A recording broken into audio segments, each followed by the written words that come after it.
मला खूप जणांचे मेसेजेस येत आहेत आणि कमेंटसुद्धा येत आहेत की समर सीझनमध्ये व्हिप क्रीम कशी बीट करावी.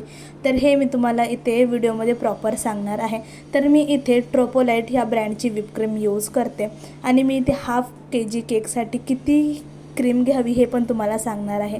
तर माझा हा कप इथे 200 ml चा आहे. तर मी हाफ kg साठी 200 ml क्रीम यूज करते आणि ती एका बाउलमध्ये घेतल्यानंतर मी त्याला फ्रीजमध्ये चिल व्हायला ठेवलेली आहे.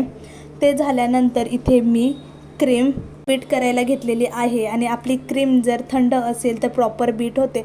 आणि तुम्ही इथे बघू शकता मशीनची स्पीड 1 to 5 असते, तर तुम्ही 1 2 3 4 5 अशा हिशोबाने ती स्पीड इन्क्रीज करत जा. डायरेक्ट तुम्ही 5वर जर बीट करत असणार तर तुमची क्रीम चांगली बीट होणार नाही. आधी 1 मग 2 मग 3 अशी स्पीड इन्क्रीज करत जा.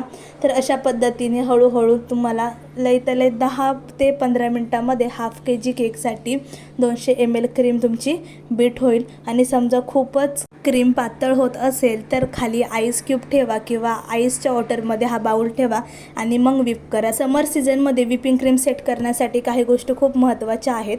पहिलं म्हणजे क्रीम प्रॉपर चिल असली पाहिजे. दुसरं म्हणजे बाउल 10 मिनिट्स फ्रीजमध्ये सेट व्हायला ठेवा. एसीमध्ये किंवा फॅनसमोर क्रीम व्हिप करा आणि आईस बाउल ठेवून जर क्रीम व्हिप केली तर पटकन बीट होते. आणि सर्वात महत्त्वाचं म्हणजे केक करण्यापूर्वी आपला स्पॉन्जसुद्धा थंड असला पाहिजे. तर तुम्ही इथे बघू शकता आपली क्रीम इथे परफेक्ट व्हिप झालेली आहे आणि असा बाउल करून तुम्ही इथे चेक करू शकता. आवडला असेल तर लाईक करा.